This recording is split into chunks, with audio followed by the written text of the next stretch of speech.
આવનારા સમયમાં હજુ પણ બીજી એક લાઈન નાખવી હોય ને તો પણ એમાંથી નાખી શકાય એટલું પાણી ઉપાડવા માટેની મંજૂરી આપણે લઈ લીધી છે.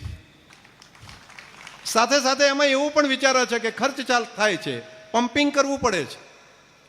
પમ્પિંગ કરો તો એનું લાઇટનું બિલ આવે અને લાઇટનું બિલ આપણા આખા તાલુકાનું જેટલું બધા ખેડૂતોનું ભેગું થાય ને એના કરતાં વધારે એકલા એક હેડવર્ક્સનું આ બેનું થઈને થશે.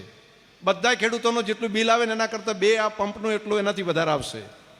મેં કીધું નથી ને કોઈ વખતે સરકારના મનમાં એવો વિચાર આવે કે ખર્ચો વધારે થાય છે તો પમ્પિંગ ઓછું કરીએ તો ઉનાળાનો સમય આપણે પાણી જોતું હોય તો તકલીફ થાય.